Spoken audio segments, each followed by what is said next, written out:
시청자 여러분, 안녕하십니까? 이슈를 더 쉽게 풀어드리는 더 뉴스 시작합니다. 국민의힘이 오늘 갑자기 최고위원회를 취소했습니다. 지도부 외부 일정이라는데 다음 주 최고위원 2명의 징계를 앞두고 여러 가지 해석이 나오고 있습니다. 민주당에서는 전당대회 돈봉투 의혹으로 2명의 의원이 탈당을 했지만 의총에서는 비판 쇄신론이 분출했습니다. 더 정치 시간에 풀어드리겠습니다. 미군 용산기지 일부가 오늘 어린이 정원으로 다시 태어났습니다. 120년 만에 국민품으로 돌아온 용산. 어린이 정원의 볼거리는 무엇이 있는지, 또 환경단체가 우려하는 토양 오염 문제는 어떻게 관리하고 있는지 알아보겠습니다. 먼저 오늘의 주요 뉴스부터 보시겠습니다. 주한 미군으로부터 돌려받은 용산공원 부지 일부가 환경단체의 반대 속에 용산 어린이정원으로 탈바꿈해 오늘부터 국민에게 개방됐습니다. 오늘 당 최고위원회가 취소되는 등 윤석열 정부 출범 1년을 앞두고 집권 여당 내부가 뒤숭숭한 분위기입니다. 민주당은 돈봉투 의혹 대응 방안을 논의하기 위해 어제 쇄신 의원총회를 열었지만 갈등의 불씨가 여전합니다. 미국이 기준금리를 0.25%포인트 인상해 한미 금리 차가 역대 최대폭인 1.75%포인트로 벌어지자 정부가 금융시장 동향을 면밀하게 살피고 있습니다. 검찰이 주가 조작 의혹의 핵심 인물인 투자자문업체 대표 라더견 씨의 지인 자택에 이어 라 씨가 측근들과 투자 관련 논의를 한 사무실을 압수수색했습니다. 검찰이 지난달 서울 대치동 학원가에서 벌어진 마약 음료 사건에 관여한 일당 3명을 재판에 넘겼습니다. 마약 사범을 경찰에 신고한 뒤 검거 과정을 공개하는 것으로 유명세를 탄 유튜버가 여성들을 섭외해 마약범들을 유인한 사실이 드러났습니다. 오늘부터 조계종 산하 전국 65개 사찰들이 통행세 논란이 불거진 문화재 관람료를 면제하기로 했습니다. 내일 어린이날이자 연휴 첫날인데 전국에 태풍급 비바람이 몰아쳐 시설물 피해와 안전사고가 우려됩니다.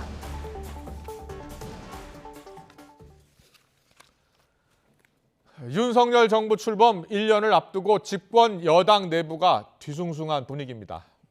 오늘 당 최고위원회의도 취소가 됐는데 태영호 최고위원 공천 녹취록 논란 여파라는 해석도 나오고 있습니다. 민주당은 돈봉투 의혹 대응 방안을 논의하기 위해서 어제 쇄신 의원총회를 열었는데 갈등의 불씨는 여전합니다. 취재 기자 연결합니다. 김경수 기자. 네, 국회입니다. 보통 목요일 오전에 국민의힘 최고위원회의가 열리는데요. 자, 오늘은 공식적으로 이 취소된 이유를 뭐라고 밝히고 있습니까? 네, 당 지도부가 참석하는 외부 일정이 있었다는 게 이 국민의힘 공식 설명입니다. 네, 한국교회 총연합 대표회장을 예방한 뒤 기자들과 만난 김기현 대표도 용산 어린이정원 개방 행사 참석 때문에 회의를 열 수 없었다고 설명했습니다. 하지만 어제 당 윤리위가 태영호 최고위원의 이른바 공천 녹취록 의혹을 추가 징계 심의 대상으로 살펴보기로 하는 등 당내 상황과 무관치 않다는 해석이 나옵니다.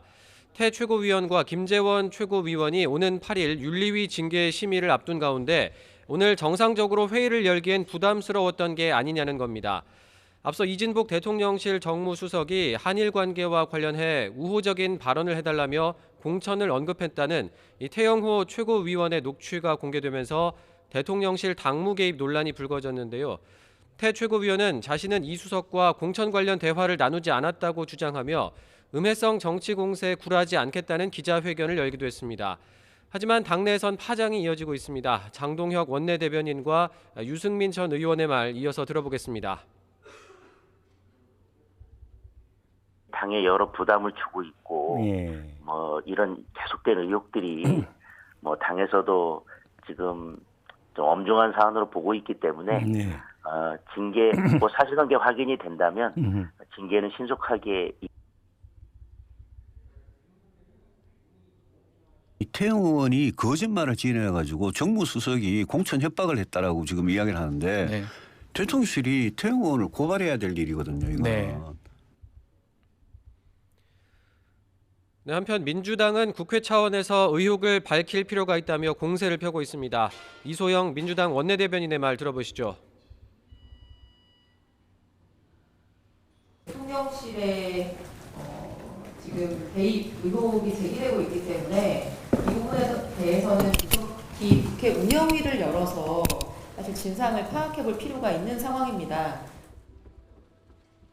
네, 이번엔 민주당 내부 상황 짚어보겠습니다. 어제 의원총회를 열어서 당 쇄신 방안에 대한 의견을 수렴했었는데요. 어떤 이야기들이 오갔다고 합니까? 네, 박광원 원내대표가 취임한 뒤 처음 열린 민주당 의원총회는 어제 오후에 3시간 가까이 진행이 됐습니다. 전당대회 돈봉투 의혹과 관련한 당 쇄신 방안 등을 두고 다양한 의견이 나온 것으로 전해졌는데요. 특히 이재명 대표 등 당 지도부의 대응에 대한 비판도 적지 않았던 것으로 알려졌습니다. 어제 의혹에 연루된 윤관석, 이성만 의원이 자진 탈당하긴 했지만 뒤늦은 측면이 있고 나중에 추가로 의혹에 연루된 의원들이 밝혀지면 어떻게 대응할 건지 기준이 필요하다는 지적이 나온 건데요. 오늘 아침 라디오 인터뷰에서 비이재명계 이상민 의원은 지금이라도 당이 자체 진상조사에 나서야 한다고 거듭 주장하기도 했습니다. 지금 급한 불을 끄기 위해서 두 사람이 억울한데도 불구하고 희생양을 썼다. 이것처럼 폭력적인 게 어디 있습니까? 네, 민주당은 앞으로 워크숍을 포함한 다양한 형태로 의견을 들어 당 쇄신책을 마련하겠다는 방침이지만 향후 검찰 수사 상황에 따라 추가로 당내 갈등이 불거질 가능성도 여전합니다. 한편 국민의힘은 민주당이 윤관석, 이성만 의원 탈당으로 꼬리 자르기 하려는 게 아니냐며 비판을 이어갔습니다. 지금까지 국회에서 전해드렸습니다. 송영길 전 대표 캠프에 자금을 댄 스폰서로 지목된 사업가 김모 씨가 검찰에 출석했습니다. 서울중앙지검은 오늘 오전 휴대전화 등 압수문에 대한 디지털 포렌식 참관을 위해 김 씨를 불렀습니다. 김 씨는 송 전 대표 캠프 측에 8천만 원을 전달했는지, 자녀가 이재명 대선 캠프에 들어간 게 그 대가가 아니었는지 묻는 취재진의 질문에 잘 모른다고 답했습니다. 또 강래구 씨가 돈을 마련해달라고 한 적이 없는지를 묻자 손사래를 쳤습니다. 정부가 한상혁 방송통신위원장의 면직을 검토하고 있습니다. 한 위원장은 방통위의 TV조선 재승인 심사 과정에서 점수를 의도적으로 낮추는 조작에 관여한 혐의로 그제 재판에 넘겨졌는데 정부는 이를 중대한 국가공무원법 위반 행위이자 면직 사유라고 보는 것으로 전해졌습니다. 복수의 여권 관계자들은 YTN에 인사권자인 윤석열 대통령이 다음 주 안에 한 위원장의 면직안을 제거할 가능성이 크다고 말했습니다. 대장동 개발 이익을 배당받은 천화동인 6호의 실소유주로 지목된 조우영 씨가 구속의 갈림길에 섰습니다. 서울중앙지방법원은 오늘 오전 배임과 이해충돌 방지법 위반 혐의 등을 받는 조 씨의 구속 전 피의자 신문을 열었습니다.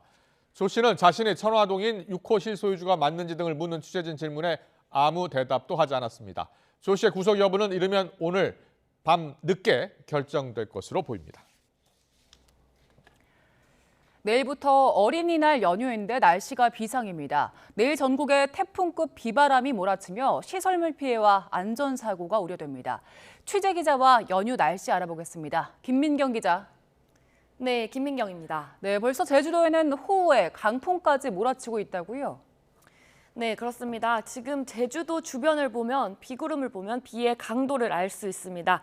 이 붉은색은 시간당 20에서 30mm, 그리고 보라색은 시간당 50mm의 비를 뿌리는 구름인데요. 이 제주도를 뒤덮고 지금은 전남 지역까지 확대하고 있습니다. 이 제주 서귀포시 강정동에는 이미 200mm가 넘는 물폭탄이 쏟아졌고요. 이 산간 삼각봉에도 194.5mm, 이 윗세오름에도 170mm가 넘는 폭우가 이미 내렸습니다. 이 바람도 문제인데요. 이 제주도와 전남 해안에는 초속 15m가 넘는 강한 바람이 불어 이 강풍주의보가 발효됐습니다. 이 바람은 앞으로 더 강해지고 이 특보구역도 내륙과 해안 대부분으로 확대하겠습니다. 또 전해상에 풍랑특보가 내려지면서 바닷길도 막힐 가능성이 큽니다. 네, 내일이 어린이날이어서 나들이 기대한 가족들 많을 텐데 내일 야외 활동은 어려운 수준입니까? 네, 그렇습니다. 이 비바람이 가장 강해지는 시점이 바로 내일 어린이날입니다. 특히 내일 오후부터 6일 새벽까지 이 수도권을 비롯한 중부와 호남 지방은 강수가 집중되겠습니다. 이 비의 양도 남해안이 최고 200mm, 이 수도권과 영서도 120mm가 넘습니다. 이 시간당 20에서 50mm의 장대비가 순식간에 쏟아지면서 이 축대나 시설물 피해가 우려되는 상황입니다.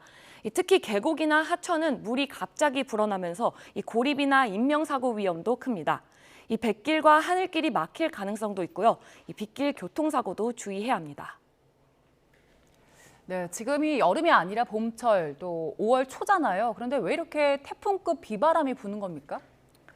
네, 고온이 호우를 부른 것으로 보시면 됩니다. 이 따뜻한 남서기류가 계속 유입되면서 어제 서울 낮 기온은 26.2도, 오늘도 26도까지 오르는데요. 이 5월 초가 아닌 5월 말에서 6월 초의 초여름 기온입니다. 여기에 저기압이 다가오면서 이 북쪽의 선선한 공기와 이 남쪽의 따뜻한 공기 사이에서 이 비구름이 강하게 발달한 겁니다. 내일은 이 저기압의 중심이 내륙을 지나가면서 더 발달해 마치 소형 태풍이 상륙한 것처럼 강한 비바람이 나타나게 됩니다. 저기압은 내일 통과하지만 모레 토요일 오전까지 곳곳에 비가 내리는 궂은 날씨가 이어지겠고요.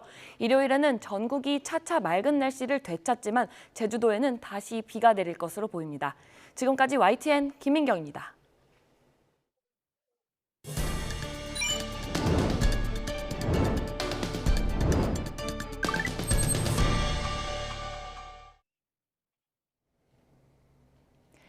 내일은 어린이날이죠. 그래서 이렇게 야외 나들이 계획한 분들 많으실 텐데 비 소식에 아쉬워하실 수도 있지만요. 그래도 괜찮습니다. 실내에서 즐길 거리가 많이 있습니다. 먼저 용산의 도담도담 실내 놀이터로 가볼까요? 서울시와 용산구가 만든 공공 놀이터라 이용료 부담이 적은데요. 1인당 1,000원만 내면 2시간 동안 놀 수 있습니다. 7일까지는 어린이들을 위해서 온라인으로 예약하면 무료로 이용할 수 있습니다. 청와대에서도 아이들을 위한 청와대 웃음꽃이 피었습니다 행사가 열립니다. 대통령의 기자회견이 진행되던 춘추관에서는 마술과 어린이 뮤지컬 공연을 볼 수 있고요. 최태성 강사의 한국사 강연 등 다채로운 실내 프로그램이 진행됩니다. 이번엔 파주 출판 도시로 가보죠. 어린이 책 잔치가 열립니다. 다양한 전시와 공연이 예정돼 있고요. 48개 출판사가 참여하는 북마켓과 맘카페, 벼룩시장, 또 푸드트럭에서 아이들 선물을 골라볼 수 있는데요. 특히 올해는 체코와 헝가리 등 9개 주한 대사관과 문화원이 협업한 이벤트로 여러 나라의 문화를 체험할 수 있습니다. 전남 여수에서는 거북선 축제가 열리는데요. 지역 강수량이 5mm 정도로 적어서 일정 변경이나 연기 없이 예정대로 진행될 예정입니다. 전통 공연인 줄타기를 볼 수 있고요. 또 빛과 레이저를 활용한 멀티미디어 쇼와 축하 불꽃쇼 같은 이벤트가 진행됩니다. 폭우 소식에 많은 지방자치단체들이 어린이날 행사 장소나 일정을 바꾸고 있는데요. 변경 내용이 각각 다르기 때문에 나들이 계획하셨던 분들은 변동 사항을 확인하시는 게 좋겠습니다. 이번 연휴에는 올 들어 가장 많은 양의 비가 내릴 걸로 예보됐으니까요. 안전도 잘 챙기면서 즐거운 연휴 보내시기 바랍니다. 네, 미국이 오늘 새벽 기준금리를 0.25%포인트 인상했는데요. 국내 증시는 지금 내림세를 보이고 있습니다. 한미 금리 차는 역대 최대폭인 1.75%포인트로 벌어졌습니다. 정부는 이에 따른 시장 불안을 면밀하게 살피겠다는 입장입니다. 취재기자 연결합니다. 김지성 기자. 네, 경제부입니다. 금융시장이 혼조세를 보이고 있는데요. 지금 상황은 어떻습니까? 네, 오늘 코스피는 2,490대에서 하락 출발했습니다. 코스피는 어제보다 0.25% 떨어진 2,494.82로 개장했는데 잠깐 반등하며 상승 전환하기도 했지만 지금은 다시 내려와서 2,490대 후반에서 움직이고 있습니다. 코스닥 지수도 어제보다 0.12% 하락한 842.13에 출발했는데 지금은 상승 전환에 845선에서 거래되고 있습니다. 원달러 환율은 안정적입니다. 오늘 서울 외환시장에서 환율은 어제보다 3.2원 내린 1,335원에 개장을 했고요. 지금은 하락폭을 키우면서 1,320원대 초반까지 내려왔습니다.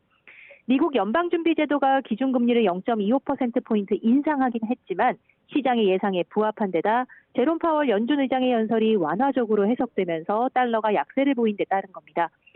정부는 미 연준이 조건부 금리 인상 중단을 시사한 만큼 우리 금융시장에는 긍정적인 요인으로 작용할 거라고 평가했습니다. 네, 그랬군요. 예상은 했지만 이번 인상으로 한미 금리 역전 폭이 1.75%포인트까지 벌어졌는데요. 다음번 우리 금통위 전망은 어떻습니까? 네, 말씀하신 대로 이번 인상으로 한미 금리차 상당 기준 1.75%포인트로 벌어졌습니다. 역대 한 번도 경험하지 못한 금리 역전인데요. 정부는 오늘 아침 추경호 경제부총리 주재로 비상거시경제금융회의를 열었습니다. 이 한미 금리차 확대에 따라 금융 외환 시장의 불확실성이 커질 가능성을 경계할 필요가 있다고 강조했습니다. 필요할 경우에는 시장 안정 조치를 신속하게 시행해 나간다는 방침입니다. 이번 달 25일 열리는 한국은행 금융통화위원회의 금리 결정에도 관심이 쏠립니다. 한국은행은 앞서 두 차례 연속 금리를 동결했는데요. 수출과 내수 동반 부진 속에 물가가 안정되는 흐름을 보이면서 이번에도 동결 가능성이 크다는 전망이 우세합니다. 다만 금리차 확대에 따른 환율 급등이나 자본 유출의 정황이 감지될 경우 추가 금리 인상을 검토할 가능성도 배제할 수는 없습니다. 앞서 한국은행은 우리 물가 경로와 함께 미국의 통화정책 방향 불확실성에 따라서 추가 금리 인상 가능성을 열어놓겠다고 밝힌 바 있습니다.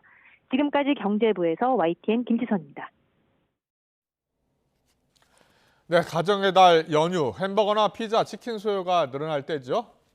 가볍게 햄버거로 끼니 때우자는 말도 못할 지경입니다. 치킨 한 마리 값에 육박하는 프랜차이즈 햄버거까지 나왔습니다. 이승은 기자의 보도입니다. 한 햄버거 프랜차이즈 업체가 지난달 내놓은 기간 한정판 햄버거입니다. 쇠고기 패티 넉 장이 들어갔다는데 가격을 깜짝 놀라게 책정했습니다. 매장 기준 햄버거 하나에 16,500원, 세트에 18,500원입니다. 배달료까지 붙으면 치킨 한 마리 값입니다. 패티를 더 넣었다는 다른 프랜차이즈 업체 햄버거 가격도 부담스럽긴 마찬가지입니다. 지난달 햄버거 물가 상승률은 17.1%를 기록했습니다. 전체 소비자 물가 상승률의 4.6배로 2004년 이후 19년 만에 가장 높은 상승률입니다. 피자 물가도 12.2% 상승해 2008년 글로벌 금융위기 이후 15년 만에 가장 높았습니다. 치킨도 6.8% 올라 8달 만에 반등했습니다. 주요 외식 프랜차이즈 업체들이 인건비와 재료비 상승 여파 속에 지난해 이후 수차례 가격을 올린 결과입니다. 외식비는 뒤늦게 오르는 특징 때문에 지난달 소비자 물가 상승률이 1년 2개월 만에 3%대로 내려왔지만 햄버거와 피자, 치킨 값은 고공행진 중입니다. 외식 물가와 같이 국민들이 체감하는 물가가 높아지게 되면 실질 구매력을 감소시켜서 현재 개선되고 있는 소비를 이후 다시 부진하게 만들 가능성도 있다고 생각됩니다. 정부가 업계를 설득하고 있지만 러시아 우크라이나 전쟁 이전과 비교하면 여전히 식재료 값이 높은 데다 에너지값, 임금 상승과 맞물려 가격 인상 러시는 이어질 것으로 보입니다. YTN 이승은입니다. 한중 관계 악화 등으로 실적이 안 좋아진 우리나라 화장품 업체들이 미국 사업 비중을 늘리고 있습니다. 올해 1분기 실적 기준 LG생활건강 해외 사업 가운데 북미 지역 매출액은 1,361억 원으로 전년 동기 대비 21% 증가했지만 중국과 일본에서의 매출은 각각 14%와 13% 급감했습니다. 이와 관련해서 LG생활건강 관계자는 스타벅스와 아마존 출신인 문혜영 부사장을 영입하는 등 미국 사업 비중을 늘리고 있다고 설명했습니다. 아모레퍼시픽도 중국을 비롯한 아시아 시장 매출은 지난해 1분기보다 27% 준대에 반해서 북미 시장 매출은 80% 증가했습니다. 이에 대해서 아모레퍼시픽 관계자는 미국 사업 강화와 해외 사업 다각화를 목표로 하고 있다고 말했습니다. 급격한 고령화에 따른 노인 인구 증가로 의료비가 늘면서 국민이 추가로 감당해야 할 건강보험 부담액도 급증한다는 전망이 나왔습니다. 홍석철 저출산 고령사회위원회 상임위원은 2050년엔 65세 이상 노인 진료비가 전체 진료비에서 차지하는 비중이 74%로 늘어날 것으로 전망했습니다. 또 이에 따라 국민 한 명이 추가로 부담해야 할 연간 건강보험 부담액은 95만 원으로 증가할 것으로 추정했습니다. 북한이 한미 정상의 워싱턴 선언에 연일 격앙된 반응을 보이고 있습니다. 다만 예상됐던 정찰 위성 발사 같은 무력 도발은 없이 잠잠한데요. 예년보다 심각한 봄 가뭄에 일단은 경제 챙기기에 집중하는 모습입니다. 임성재 기자의 보도입니다. 북한은 확장 억제 강화를 골자로 한 워싱턴 선언에 연일 날선 반응을 보여왔습니다. 이번에는 당국을 넘어 각종 사회단체를 비판 대열에 동참하도록 독려하는 모습입니다. 조선중앙통신은 군사분계선이 인접한 개성시에서 노동계급과 조선직원 총동맹원이 참가하는 성토 모임이 열렸다고 전했습니다. 이 자리에서 연설자들은 미국과 한국 정부를 향해 반공화국 대결책동에 광분하다 못해 위험천만한 핵전쟁 흉계까지 노골적으로 드러내놓았다고 맹비난했습니다. 6.25 전쟁 당시 서울을 점령하고 인공기를 내건 사진 등도 보도하며 내부적으로 대남 적개심을 부추겼습니다. 다만 김정은 북한 국무위원장이 2주 전 직접 예고한 군사정찰위성 발사 등 무력 도발은 잠잠한 상태입니다. 정찰위성 같은 경우는 상당한 기술을 요하기 때문에 북한의 준비가 아직 덜 된 것 같고요. 한미에 대해서 대응을 할 거다. 그러면 기존의 미사일 도발 혹은 주체가 불분명한 무인기나 혹은 목함지뢰 같은 도발이 예상이 되고요. 특히 전방지대에서 MDL이나 NL에서의 북한의 무력 시위나 도발이 우려되는 상황입니다. 정찰위성 예고 이후 김 위원장의 자맹이 이어지는 대신 김덕훈 내각 총리의 민생경제 행보를 집중적으로 부각하며 경제과업을 소홀히 하지 않는다는 메시지를 주민들에게 전하고 있는 겁니다. 일꾼들과 근로자들이 당중앙위원회 제8기 제7차 전원회의 결정 관철을 위한 단계별 목표와 계획에 따라 올해 농사를 잘 짓는 데 총력을 집중하며 하지만 봄 가뭄으로 올해도 북한 주민의 식량 사정은 녹록지 않을 것으로 보입니다. 미국의 소리 VOA는 미 해양대기청 위성자료상 북한 지역 대부분 지역에 가뭄 심각을 나타내는 검붉은색이 나타났다며 예년보다 매우 심각한 상태라고 보도했습니다. 북한 매체도 가뭄을 극복하기 위한 대책을 철저히 세워야 한다며 경각심을 높이는 보도를 이어가고 있습니다. YTN 임성재입니다. 정부는 북한이 한미 정상회담 이후 망언을 넘어 두 정상을 겨냥한 화형식까지 했다고 보도한 데 대해 강한 유감을 표명했습니다. 통일부 관계자는 기자들과 만나 한미 간 확장 억제 강화 방안을 담은 워싱턴 선언에 대해 북한이 다양한 방식으로 불만을 표출하고 있다며 화형식과 같이 도가 넘는 비난 행위를 공식 매체에 보도하는 것을 매우 유감으로 생각한다고 말했습니다. 이어 북한이 내부용인 노동신문을 통해 이를 집중적으로 보도하는 것으로 볼 때 외부의 위협을 과장해 주민 통제에 활용하려는 선전적 성격도 있는 걸로 보고 있다고 분석했습니다.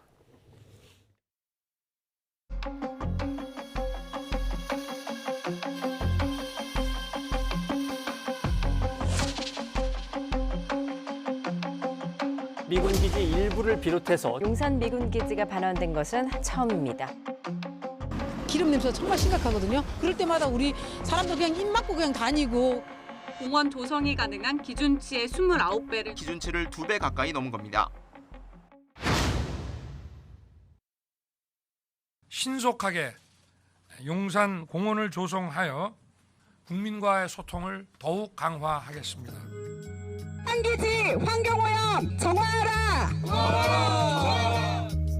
안심하고 관람해도 된다면서 환경 모니터링을 시행한 결과 정원 안전성에 문제가 없다고 밝혔습니다.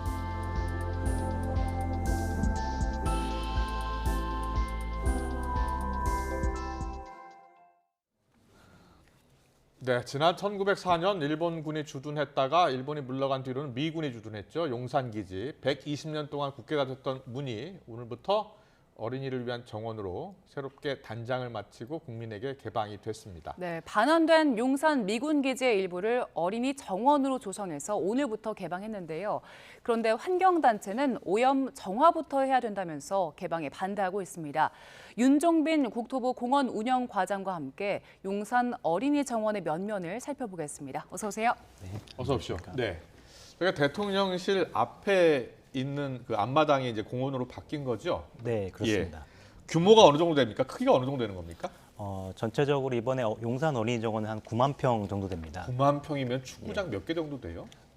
가운데 있는 잔디 마당에만 한 축구장 한 4개 정도가 들어갈 걸로 예상됩니다. 예. 하루면 다 충분히 둘러볼 수 있습니까? 예, 그 둘러보시는 데는 충분합니다. 네, 오늘 윤석열 대통령 부부가 이제 첫 손님으로 정원에 들어갔는데 아이들도 같이 갔잖아요. 아이들 반응 어떻던가요?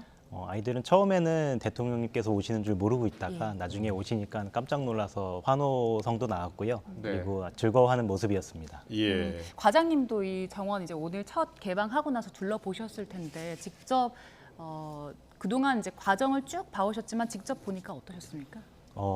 저희가 열심히 노력을 해서 조성한 공원이었기 때문에 정원이었기 때문에 상당히 감회가 새롭습니다. 네. 지금 저희가 앞서 그래픽으로 좀 보여드렸는데요.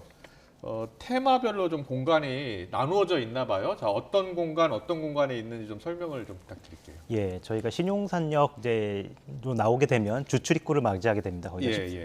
예전에 이제 미군 14번 게이트라고 하는 곳인데요. 네. 그곳은 예전에 그 일본군이 여기 사령부를 세웠을 때 정문으로 이용하던 곳입니다. 그러니까 왼쪽에 주출입구, 네네, 신용산역에서 내려서 들어가면 되는 거고요. 네, 맞습니다. 그 주출입구를 통과하게 되면은 이제 집들이 있는 지역이 나오는데요. 저기는 이제 장군 숙소라고 하는 지역입니다. 네. 그래서 미군의 장군들과 그리고 장교들이 머무르던 숙소가 있는 지역입니다. 그리고요? 그래서 장군 숙소 지역을 통과하게 되면은 이제 그 밑에 지역에 잔디마당이라는 잔디마당이 지역, 있고요. 잔디마당이라는 지역이 나오는데 거기는 이제 기존에 미군이 쓰던 야구장 4개를 합쳐서 만든 곳입니다. 뭐 집도 있네요. 저기 옛날에 그 미군이 사용하던 집입니까? 예, 미군 장교들과 장군들이 사용하던 집입니다. 예, 그리고요, 뭐 언덕이 또 하나 더 있던데요? 예, 그렇습니다. 잔디마당을 지나면은 여기서 가장 높은 지역이 나오는데요. 거기는 전망 언덕이라고 이름을 지었고 거기에는 이제 산책로가 조성이 되어 있습니다. 그래서 꽃들과 초화류들이 지금 심어져 있습니다. 네.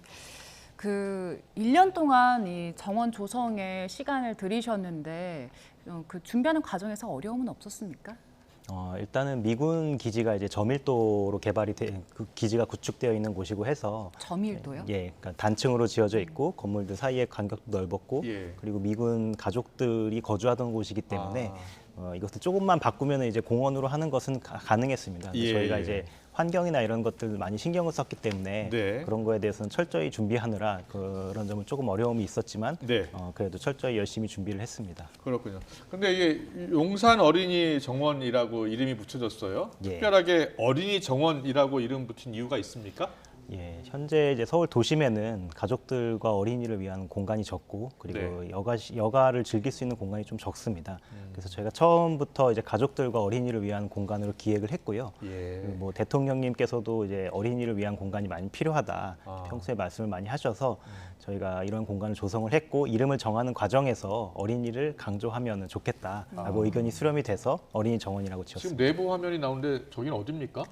저기는 이제 수하우스라고 옛날에 미군 가족이 머물렀던 공간을 그대로 재현한 집입니다. 이번이 임시 개방이잖아요. 그런데 정식 개방은 언제 하는 겁니까? 정식 개방은 현재 용산 기지를 우리가 반환받는 과정에 있습니다. 반환이 다 되면은 이제 토양 정화 과정을 거쳐서 공식적으로 용산 공원을 조성하게 됩니다. 그 공원이 조성되기 전까지 임시 개방을 하는 것입니다. 언제쯤 그러면 이제 본격적으로 개방이 되는 거예요? 용산공원의 정식 조성 시점은 아직 구체적으로 정해지지는 않은데요. 그렇습니까? 수년 뒤 이상이 될 것으로 예상하고 지금 있습니다. 예약제로 운영이 될 거라고 하던데 맞습니까? 예, 현재는 예약제로 운영을 하고 있고요. 예약은 이제 일반 시민 그리고 가족들 그리고 외국인으로 나눠서 예약을 받고 있습니다. 그러면은 보통 하루에 몇 명이나 가서 구경을 할 수 있는 겁니까? 현재는 지금 한 3,000명 정도까지 예약이 가능하고요. 3,000명씩 예약 가능하다고요? 예, 그렇습니다. 예. 지금 우려도 적지 않거든요. 그 토양 오염에 대한 우려가 많은데 일단 논란이 됐던 토양 오염 그 부분은 지금 어떻게 해결하고 계십니까? 저희가 이제 기존 토양에 대해서 안전성을 분석한 결과 성인과 어린이 관계없이 그 공원을 이용해도 안전한 것으로 확인을 했습니다. 네네. 그럼에도 불구하고 저희는 그 15cm 이상 예. 깨끗한 흙을 덮어서 예. 기존 토양과 공원을 어린이 정원을 차단을 했고요. 그래서 이제 접촉하는 경로를 차단했고 그 이외에도 네.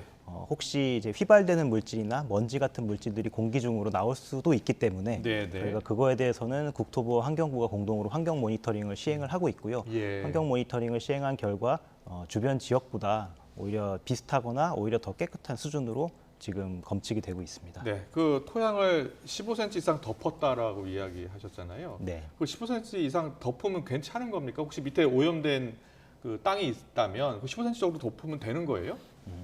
그 두께는 환경 전문 기관과 전문가들이 판단해서 정한 거고요. 예. 이거는 미국 환경청에서도 인정하고 있는 안전성 강화 조치 중에 하나입니다. 예. 그래서 그런 판단을 거쳐서 조치를 했고요. 그 결과는 우리가 모니터링 결과로 증명을 하고 있는 겁니다. 저 지금 화면에 나오고 있는데 과거에 용산 미군 기지 내에 기름 유출 사고가 난 적이 좀 있었잖아요. 네네. 그래서 그 안에 오염된 적이 좀 있고요. 환경단체 같은 경우에는 용산 미군 기지 내에 스포츠 필드 이 부분에서 유출 사고가 있었기 때문에 그 부분을 확실히 정화하고 나서 개방하는 게 낫지 않겠느냐 이런 의견이에요.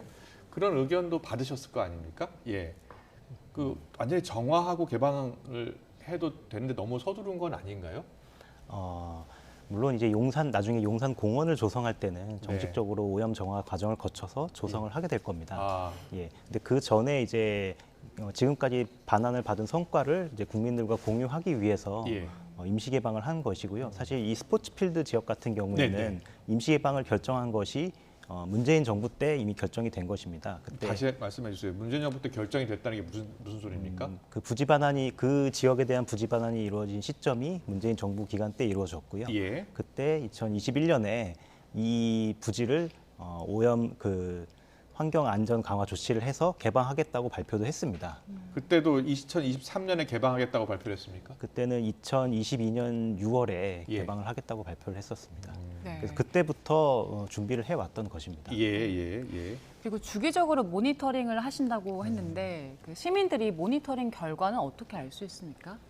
저희가 지금 결과를 정리를 하고 있는데요. 예. 조만간 저희가 공개를 할 예정입니다. 예. 그럼 투명하게 다 보실 수 있을 겁니다. 주기적으로 하신다고 했는데 주기는 얼마나 됩니까? 저희가 지금 촘촘히 시행을 하고 있는데요. 지금은 2달 단위로 시행을 하고 있고요. 그 주기는 가능한 한 좀 더 좁혀서 안심하실 수 있게끔 주기를 좀 더 단축하는 방안을 저희가 고려를 하고 있습니다. 네, 저 환경단체 주장을 좀 더 한번 여쭤보고 싶은 게 있는데요. 그 토양에서 검출된 오염 물질이 납, 비소 이런 물질들이랍니다. 납은 5.2배, 비소는 3.5배에 달한다. 위험하다 이렇게 지적을 하고 있거든요. 이 수치는 맞습니까? 아마 예전에 환경부가 미군한테 이제 부지를 돌려받을 때 그때 한 조사를 근거로 얘기하는 건데요. 아마 그거는 특정 지점의 최고 수치를 의미하는 것일 겁니다. 그런데 이 수치에도 불구하고 이렇게 흙을 덮으면 괜찮다는 겁니까? 그게 저희가 단순히 이제 흙을 덮은 건 아니고요. 그 흙을 덮고 거기에 이제 일단 흙을 덮어서 차단을 다 하고 그 다음에 환경 모니터링을 해서 혹시나 나오는 물질을 검측을 하고 있는 겁니다. 그래서 그 결과가 안전하면은 안전성이 확보가 되는 겁니다. 네, 끊임없이 모니터한다고 하니까요. 아이들이 또 이용한다고 하니까 걱정이 많아서요. 환경단체 의견도 적극적으로 좀 수렴할 필요가 있지 않겠나라는 생각이 듭니다. 네, 그래서 저희가 안전 문제를 좀 짚어봤고 그리고 이번에 개방하면서 여러 가지 행사가 진행된다고 하던데 어떤 행사 있습니까? 저희가 지금 5월 4일에 이제 개방을 했는데요. 오늘요? 5월 5일 어린이날부터 이제 7일까지는 가족 주간 행사라고 해서 어린이날을 맞아 여러 가지 준비한 행사들이 많이 있습니다. 캐릭터 축제나 뭐 이런 것들도 많이 준비를 했고요. 그리고 지금 현재 이제 스포츠필드 지역에서 유소년들의 축구, 야구 대회가 열리고 있습니다. 그래서 여러 가지 지금 대회들이 이루어지고 있고요. 그리고 그 다음에도 많은 행사들이 기획돼 있는데 그건 저희가 차츰차츰 공개를 할 예정입니다. 알겠습니다. 이게 나중에 개방한다. 2, 3년 정도 되면은 이제 용산공원이 정식 개방할 것이다 그렇게 이야기하셨잖아요. 2, 3년은 아니고 이제 수년. 수년 뒤에. 예. 알겠습니다. 그럼 그 용산공원은 지금 어떻게 바뀌는 겁니까? 얼마나 공원이 더 넓어지는 겁니까? 용산 기지의 전체 부지 면적이 90만 평 정도 됩니다. 90만 평이요? 예를 들어서 여의도가 지금 9만 평 정도라고 하지 않으셨나요? 예, 우리 용산 어린이 정원은 9만 평이고요. 9만 평이고 우리가 전체 용산 기지를 반환받게 되면 90만 평이요? 90만 평입니다. 10배네요, 10배. 예, 10배고 여의도 면적이 한 88만 평이고요. 미국에 있는 뉴욕에 있는 센트럴파크가 한 100만 평 정도 됩니다. 그러니까 그 정도 규모의 도심 공원이 우리한테 돌아올 수 있는 겁니다. 다 공원으로 조성되는 겁니까? 아니면 다른 뭐 건물도 들어서는 겁니까? 저희가 용산 공원으로 계획을 하고 있습니다. 그렇군요. 예. 그러면 이제 90만 평을 활용하려면 다양한 활용 방안들이 있을 텐데 어떻게 계획하고 계십니까? 알려진 게 뭐 있죠? 예. 저희가 이제 구체적인 계획은 하고 있는 중인데요. 일단은 남산으로부터 한강까지 이어지는 녹지의 축을 좀 복원을 하고요. 이 지역은 또 역사의 흔적이 많이 남아 있는 공간입니다. 그래서 역사, 문화, 생태가 어우러진 그런 종합적인 그런 여가 휴식 공간이 될 수 있는 그런 공원으로 조성을 하기 위해서 계획을 하고 있습니다. 네, 지금 화면에 나오고 있는 것은 컴퓨터 그래픽으로 만든 것 같아요. 그렇죠? 예, 맞습니다. 용산 대통령실 앞에 어린이 공원의 모습이죠? 예, 어린이 정원의 잔디마당의 모습입니다. 예, 잔디가 상당히 넓은데요. 예. 근데 내일 비가 많이 온다고 하잖아요. 들으셨죠? 네네. 네. 그러면 비가 많이 오면 관람을 하기가 어려운 거 아닙니까? 아무래도 실외 활동은 좀 어려울 수도 있습니다. 그래서 근데 저희가 아까 장군 숙소 지역을 소개해드렸듯이 이제 많은 실내 공간들도 있습니다. 그래서 관람객들의 안전을 위해서 실내 관람 위주로 좀 이루어지지 않을까 싶습니다. 실내 관람 할 곳이 좀 있습니까? 예, 저희가 실내 공간 중에 그 어린이 도서관도 있고요. 그리고 홍보관 아까 보셨던 그 미군 기지의 모습을 재현한 뭐 그런 기록관 또 있고 미 8군 클럽의 모습을 재현한 기록관들도 있습니다. 그런 여러 다양한 관람거리들이 있으니까요. 도서관도 있습니까 안에? 예, 용산 서가라고 하는 도서관인데요.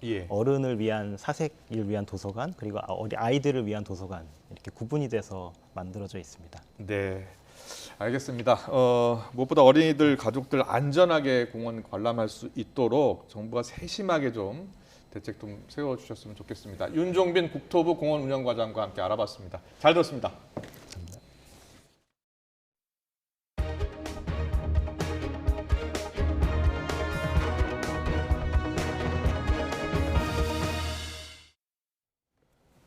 국가 지정 문화재를 보유한 사찰에서 등산객들에게까지 입장료를 받아서 이른바 통행세 논란이 있었죠. 하지만 오늘부터 조계종 산하 사찰들은 문화재 관람료를 받지 않는다고 합니다. 네, 전국 65개 사찰이 대상인데요. 현장에 나가 있는 취재기자 연결해서 자세히 알아보겠습니다. 이성우 기자. 네, 속리산 법주사에 나와 있습니다. 그동안 사찰 주변 지나려면 내야 했던 문화재 관람료 오늘부터 없어지는 겁니까? 네, 그렇습니다. 제가 나와 있는 이곳은 그동안 속리산을 올라가려면 입장권을 사야 했던 매표소입니다. 하지만 매표소가 명칭을 불교문화유산 안내소로 바꾸고 더는 입장권을 사지 않아도 됩니다. 그동안 법사 측은 문화재 보존 비용 등을 이유로 성인 1인당 5,000원의 문화재 관람료를 받아왔는데요. 그래서 등산객들은 사실상 통행세라며 반발해 왔습니다. 하지만 국가 지정 문화재 관람료를 감면할 경우 비용을 정부나 지자체가 지원할 수 있게 한 문화재 보호법 개정안이 오늘부터 시행됐습니다. 그래서 조계종 산하 사찰 관리 구역을 지날 때 적게는 1,000원에서 많게는 6,000원까지 내던 입장료가 감면된 겁니다. 법주사와 해인사, 불국사 등 조계종 산하 65개 사찰을 지날 때 무료로 입장할 수 있습니다. 조계종은 감면 시행 첫날인 오늘 법주사 매표소 앞에서 행사를 열고 매표소 명칭을 불교문화유산 안내소로 바꾸었습니다. 불교문화 조성을 위한 역할을 수행하도록 한 겁니다. 하지만 시도 지정 문화재를 보유한 인천 보문사와 충남 고란사 등 전국 5개 사찰에서는 관람료 징수가 유지됩니다.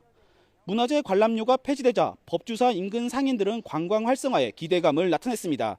그동안 일부 등산객이 문화재 관람료를 내지 않으려고 법주사에서 멀리 떨어진 경북 화북지구 등으로 우회하는 일이 종종 있었습니다.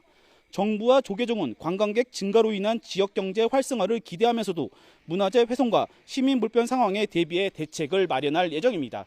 지금까지 속리산 법주사에서 YTN 이성우입니다. 경주 천마총 발굴 50주년을 맞아 발굴 의미를 되새기는 비전 선포식이 열렸고 천마총과 금관총 등에서 나온 천마도 4점이 처음으로 동시 공개됐습니다. 문화재청은 오늘 오후 경주 대릉원 일대에서 천마총 발굴 50년의 성과와 발전을 되돌아보고 미래 100년을 다짐하는 1973 천마를 깨우다 비전 선포식을 열었습니다. 국립경주박물관은 발굴 50주년을 기념해 천마 다시 만나다 특별전을 열고 천마도가 그려진 말달의 2점을 약 9년 만에 공개했습니다. 더불어민주당 전당대회 돈봉투 의혹을 수사하고 있는 검찰이 핵심 피의자인 강래구 한국감사협회장 신병 확보에 나섰습니다. 앞서 법원에서 한 차례 구속영장이 기각된 뒤 보강 수사를 진행해온 검찰은 증거인멸 우려 등 구속수사 필요성이 인정된다고 보고 있습니다. 취재기자 연결합니다. 송재인 기자. 네, 서울중앙지방검찰청입니다. 네, 법원의 판단이 주목이 됩니다. 강 회장 구속영장이 기각된 지 13일이 됐는데 검찰이 다시 신병 확보에 나선 거군요. 네, 그렇습니다. 지난달 19일 검찰이 강래구 한국감사협회장의 처음 구속영장을 청구했을 때와 이번에도 대부분 같은 혐의가 적용됐습니다. 재작년 민주당 당대표 경선을 앞두고 송영길 전 대표 당선을 위해 국회의원과 선거 캠프 인사들에게 9,400만 원어치 돈봉투를 만들어 뿌린 혐의 등입니다. 지난달 21일 법원은 제출된 자료만으로는 강 회장이 직접 증거인멸을 시도했다거나 다른 관련자를 회유했다고 단정하기 어렵다면서 구속영장을 기각했습니다. 이후 검찰은 공범사의 진술 조작이나 증거인멸이 여전히 우려된다며 구속영장 재청구 방침을 밝혔고 관련자들을 소환 조사하면서 보강 수사를 거친 끝에 오늘 다시 구속영장을 청구했습니다. 강 회장은 검찰이 돈봉투 의혹과 관련해 신병 확보에 나선 첫 번째 핵심 피의자인 만큼 그 결과에 따라 향후 수사의 향방도 영향을 받을 것으로 보입니다. 네, 검찰이 오늘도 관련자들을 불러서 수사에 속도를 내고 있다고요? 네, 전당대회를 앞두고 강 회장에게 뒷돈을 댄 스폰서 사업가로 지목된 김모 씨가 처음 검찰청을 찾았습니다. 검찰이 오늘 오전 휴대전화 등 압수물에 대한 디지털 포렌식 참관을 위해 김 씨를 부른 겁니다. 검찰은 김 씨가 강 회장에게 마련해준 돈이 현역 국회의원들과 지역 상황실장, 또 캠프 상황실장들에게 뿌려졌다고 보고 있습니다. 앞서 김 씨는 최근 YTN과의 통화에서 이정근 전 사무부총장의 자금 요청이 있었지만 이를 거절했다며 관련 의혹은 부인했는데요. 오늘도 같은 입장을 보였습니다. 취재진이 강 회장이 돈을 마련해달라고 한 적이 없는지 묻자 손사래를 쳤고 또 송 전 대표 캠프 측에 8천만 원을 전달했느냐는 질문에도 잘 모른다고 답했습니다. 수수자 일부를 특정하고 조사를 본격화한 검찰은 오늘 송 전 대표 캠프에서 경기 지역 본부장을 지낸 유모 씨도 수수자 가운데 한 명으로 보고 참고인 신분으로 불러 조사하고 있습니다. 지금까지 서울중앙지방검찰청에서 YTN 송재인입니다. 이재명 민주당 대표의 최측근인 김용 전 민주연구원 부원장이 불법 대선 자금 혐의로 구속된 지 5개월 만에 석방됩니다. 서울중앙지방법원은 오늘 정치자금법 위반 등의 혐의로 구속 기소된 김 전 부원장의 보석 청구를 받아들였습니다. 법원은 거주지 제한과 보증금 5천만 원, 실시간 위치 추적이 가능한 전자장치 부착을 조건으로 내걸었고 증거를 인멸하지 않겠다는 서약서 제출과 관련 사건 참고인이나 증인과 일체의 연락과 접촉도 금지했습니다. 김 전 부원장은 민주당 대선 경선 전후인 재작년 4월부터 8월 사이에 대장동 일당인 남욱 변호사로부터 불법 정치자금 8억 4천여만 원을 받아 챙긴 혐의로 구속 기소돼 1심 재판을 받고 있습니다. 세르비아의 수도 베오그라드에서 13살 소년이 초등학교에서 총을 난사해 학생 등 9명이 목숨을 잃었습니다. 이 소년은 미리 범행 계획을 짜고 살인 리스트까지 만든 걸로 드러났습니다. 류재복 기자의 보도입니다. 수갑을 찬 채 끌려 나오는 용의자. 자신이 다니는 초등학교에서 총을 마구 쏴 9명을 숨지게 한 13살 소년입니다. 소년의 가방에서는 아버지 총 2자루와 휘발유 폭탄 2개가 발견됐습니다. Mislim, ja sam naravno čula kako pucaju i to, znači, neprekidno. Nisu jedan po jedan, nego neprekidno, da. 소년은 범행 뒤 경찰에 직접 전화를 걸어 자수했습니다. 경찰은 이 소년을 정신병원에 가두고 부모도 함께 체포했습니다. 조사 결과 이 소녀는 교실 내부 그림을 그리는 등 한 달 전부터 범행을 계획한 것으로 밝혀졌습니다. 심지어 학급별로 해치려는 학생들의 이름을 적은 목록까지 만들었습니다. Da ovo izvrši, ovo je bio spisak dece koju je planirao da likvidira. 초등학생이 총기 범행을 계획하고 친구들을 숨지게 했다는 소식에 세르비아는 큰 충격에 빠졌습니다. 세르비아 정부는 국가 애도 기간을 선포하고 희생자를 기리기로 했습니다. Danas je jedan od najtežih dana u savremenoj istoriji naše zemlje. 지난 1990년대 내전을 겪은 세르비아는 불법 총기 수십만 정이 나돌아 사회 불안 요인이 되고 있습니다. 부치치 대통령은 이번 사건을 계기로 총기 허가 기준을 대폭 강화하는 등 총기를 더욱 엄격하게 관리하겠다고 밝혔습니다. YTN 유재복입니다. 미국 조지아주 애틀랜타 도심의 한 병원에서 총격이 발생해 1명이 숨지고 4명이 다쳤습니다. 애틀랜타 경찰에 따르면 현지 시각 3일 오후 1시쯤 애틀랜타 노스사이드 병원 미드타운에서 용의자 디온 패터슨이 총기를 난사한 뒤 도주했습니다. 이 충격으로 1명이 숨지고 4명이 중상을 입었는데 이 가운데 3명은 위독한 상태입니다. 경찰은 도주 중인 용의자를 추격하고 있는데 시민단체 크라임스토퍼는 용의자에게 $10,000의 현상금을 내걸었습니다. 이란 혁명수비대가 6일 만에 또 호르무즈 해협에서 파나마 국적 유조선을 납포했습니다. 중동을 담당하는 미 해군 5함대는 현지 시각 3일 오전 호르무즈 해협을 지나던 파나마 선적 유조선 니오비호가 혁명수비대에 의해 납포됐다고 발표했습니다. 앞서 혁명수비대는 지난달 27일에도 호르무즈 해협 인근에서 마셜 제도 국적 유조선 어드밴티지 스위트호를 납포한 바 있습니다.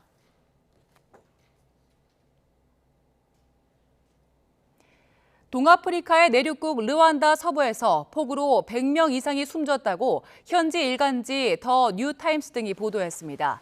르완다 대통령실은 집중호우로 현재까지 최소 127명이 숨진 걸로 집계했습니다. 르완다 국영방송은 최근 계속된 비로 지반이 약해져 곳곳에서 산사태가 발생했다고 전했는데 구조와 수색 작업이 진행 중이라서 사망자는 더 증가할 걸로 전망했습니다.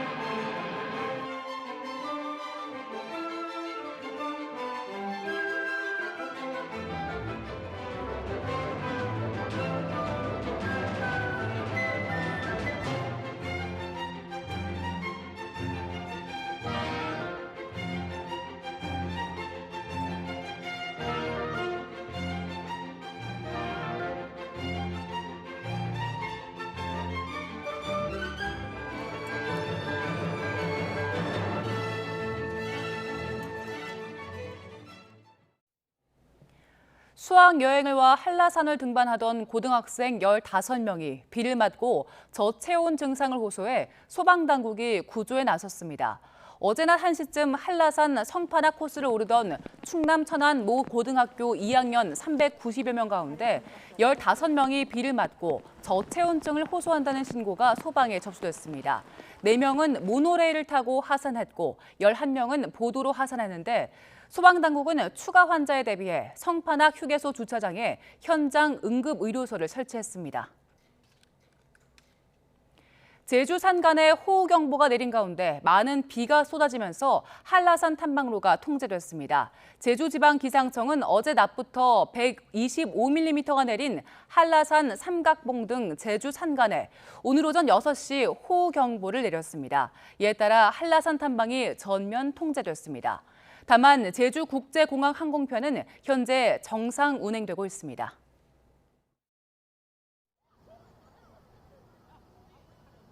구름만 가득한 서울과 달리 현재 전남과 제주도에는 거센 비바람이 몰아치고 있습니다.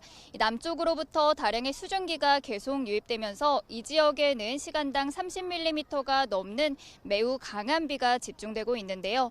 앞으로 비구름은 점차 내륙 쪽으로 확산하면서 서울에도 밤부터는 비가 내리기 시작하겠습니다.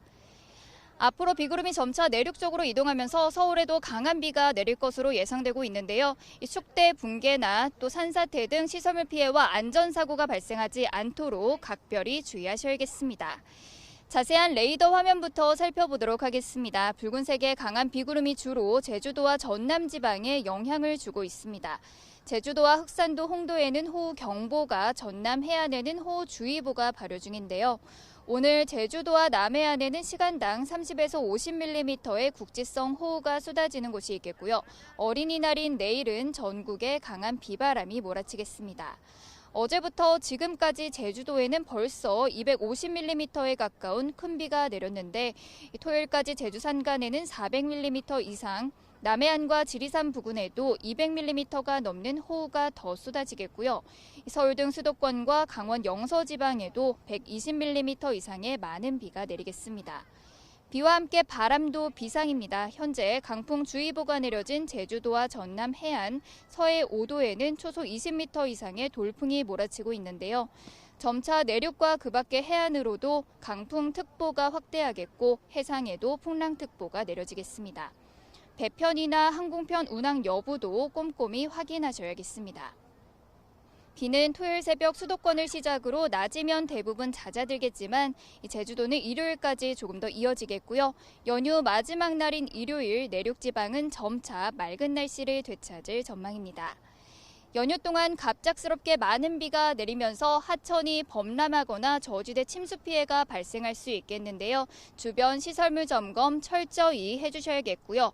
계곡이나 하천 등 위험 지역으로의 접근을 조금 자제해 주셔야겠습니다. 지금까지 YTN 신미림입니다. 네, 국민의힘이 오늘 갑자기 최고위원회를 취소했는데요. 지도부 외부 일정 때문이라는데 다음 주 최고위원 2명 징계를 앞두고 여러 가지 해석이 나오고 있습니다. 네, 민주당에서는 전당대회 돈봉투 의혹으로 2명이 탈당했지만 의원총회에서는 비판 쇄신론이 분출했습니다. 잠시 뒤 더 정치 시간에 풀어드리겠습니다.